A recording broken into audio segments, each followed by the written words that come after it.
যুব ভারতী স্টেডিয়ামে যে ঘটনা ঘটলো, কলকাতার ফুটবলের এক কলঙ্কময় দিন, যুব ভারতী স্টেডিয়ামের জন্য একটি কালো দিন। আমরা জানি গত রাত থেকেই রাত জেগে কলকাতা শুধু শহর নয়, রাজ্যের বিভিন্ন প্রান্ত থেকে মানুষ এসে উপস্থিত হয়েছেন যে সকালে মেসিকে দেখবেন। বিনামূল্যে নয়, তাদের অর্জিত অর্থ দিয়ে কেউ 4,000, 5,000, 12,000 টাকা দিয়ে টিকিট কেটে সে মেসিকে দেখবেন।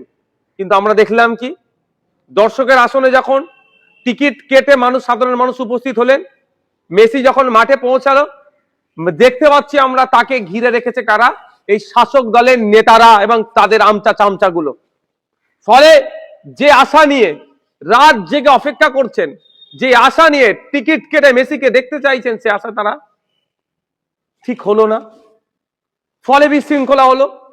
বিশৃঙ্খলা হয়ে কি দেখলাম, যুব ভারতী স্টেডিয়ামের নাম জাতীয় স্তরে আজ ক্ষুণ্ণ হলো, আন্তর্জাতিক স্তরে আমাদের মাথা হ্যাট হলো, বাঙালিদের মাথা হ্যাট হলো।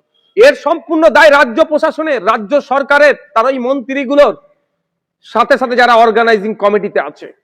এর দায় এড়িয়ে যেতে পারে না যে এই সময় যখন সারা পশ্চিম বাংলায় ক্রীড়াপ্রেমীরা যখন প্রশ্ন করতে শুরু করেছেন, সাধারণ মানুষ প্রশ্ন করতে শুরু করে দিয়েছে, মমতা ব্যানার্জি তখন দেখলাম একটা পোস্ট করলেন। পোস্টে তিনি উল্লেখ করছেন যে ওই মেসির কাছে, তার স্পোর্টস লাভার্স এন্ড তার ফ্যান্সদের কাছে তিনি এই ঘটনা ঘটার জন্য তিনি দুঃখ প্রকাশ করছেন। কেন একজন মুখ্যমন্ত্রী দুঃখ প্রকাশ করবেন? সাথে সাথে দুঃখ প্রকাশ করে তিনি একটা ইনকোয়ারি কমিটিও দুঃখ প্রকাশ করে তিনি একটা inquiry committee under the chairmanship of justice retired যিনি আছেন Asit Kumar Roy sir, chief secretary এবং additional chief secretary home and hill affairs ডিপার্টমেন্টের, এর দিয়ে একটা কমিটি বানিয়ে দিচ্ছেন। ইনকোয়ারি কমিটি বানিয়ে লাভ কি হবে? মমতা ব্যানার্জি এই ধরনের কমিটি ইতিপূর্বে মানে শয়ে বানিয়েছে। লাভটা কি হচ্ছে সোসাইটির? ইনকোয়ারি কমিটির ফিডব্যাক কি আছে? মমতা ব্যানার্জি এর মধ্যে কোনো ডিউরেশন পিরিয়ড উল্লেখ করে দেয়নি যে 15 দিনের মধ্যে ইনকোয়ারি করবেন, করে এই যেগুলো যা আসবে ব্যবস্থা গ্রহণ করা হবে। শুধুমাত্র যে ক্ষোভ হয়েছে, ক্ষোভকে প্রশমিত করার জন্য তিনি একটা আইওয়াস করলো। আমরা ভুলে যাচ্ছি না, আনিসকে যখন খুন করেছিল তখন সারা রাজ্য উত্তর, তখন ইনকোয়ারি কমিটি, অনেক ইনকোয়ারি কমিটির গল্প শুনিয়েছে মমতা ব্যানার্জি। এটা দিয়ে হয় না, শাক দিয়ে মাছ ঢাকা যায় না মমতা ব্যানার্জি মহাশয়া। আপনার দলের এমএলএ গুলো, আপনার দলের মন্ত্রীদের জন্য বিশৃঙ্খলা হয়েছে, আপনার দলের নেতাদের জন্য বিশৃঙ্খলা হয়েছে।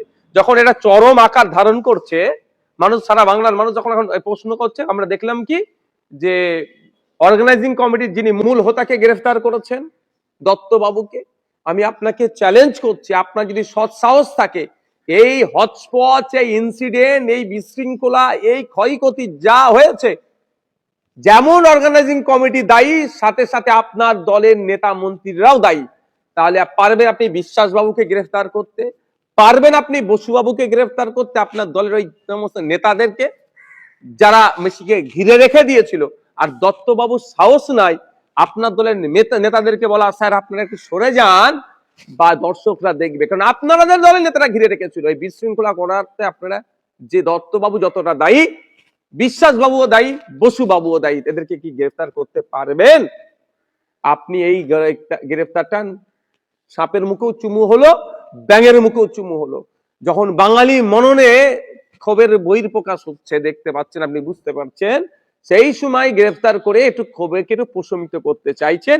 আর এই অরূপ বিশ্বাস, সুজিত বসুদেরকে আপনি আড়াল করার চেষ্টা করছেন। আবার একটা আমার সন্দেহ হচ্ছে, আর এই দত্তবাবুকে আপনি গ্রেফতারের নামে হয়তো প্রোটেকশন দিলে।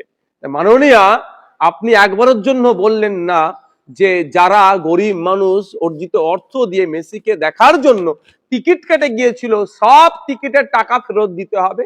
আপনি বলুন আর নাই বলুন, আমি আপনার বলে রাখি, আইন সবার টাকা ফেরত দিতে হবে, নাইলে আইনের মাধ্যমে বুঝে নিয়ে যাবে।